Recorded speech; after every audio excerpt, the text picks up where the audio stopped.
Well, the war drums have quieted this week after President Trump decided not to retaliate against the Iranian regime's missile attacks on a U.S.-controlled airbase in Iraq. But is it really over?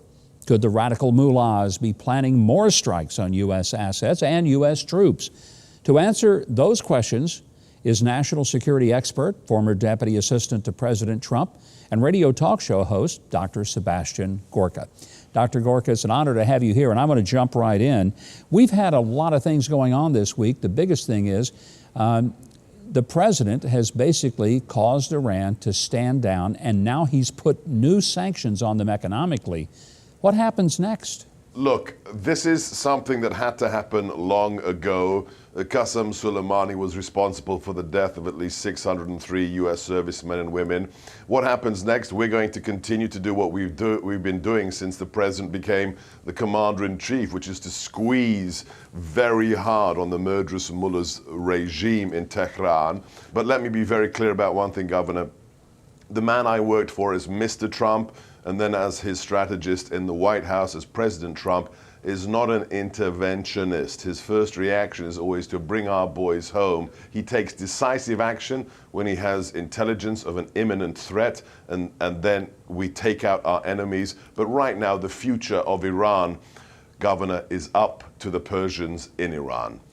You would think that Soleimani was some kind of grand international hero to hear the goons at MSNBC and CNN talk about it. Oh, or as Representative Ilhan Omar, that famous anti-Semite, called him a foreign government employee, an official. Bernie Sanders said that the president murdered a foreign government official. It's insanity. I didn't come up with it, but it's a very great analogy. If the president of the United States exited the Oval Office and walked down to the Potomac River and proceeded to walk on the water, the media and the insane Democrats would say, look, he can't swim. Whatever he does, it is not good enough for them. In my new book, The War for America's Soul, I went back to the White House. I sat down with the president. I interviewed him for an hour. There's an exclusive chapter in there from the president's mouth directly.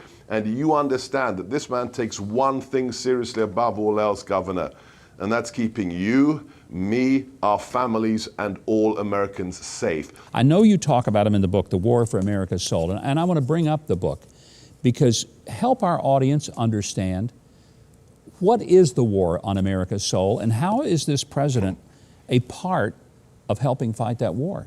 America did something remarkable 3.5 years ago. For the first time in our republic's history, Governor, we chose a non-politician, somebody who'd never served in Washington or in federal or state government to be the commander-in-chief. And he is giving us an opportunity to claw back our nation because we are in a war for the soul of this nation. That's why my book has that title. There has been an 80-year plan to undermine, to sabotage Judeo-Christian Western civilization, and thankfully, we have a man who's turning the tide back. And look what's happened in the last 3.5 years. How glorious has it been to be an American right now, Governor? I want to talk again about the Iranian situation because the jetliner that was shot down, the Ukrainian jet, most every authority believes that the Iranians accidentally shot it down thinking they were taking out a missile. Right.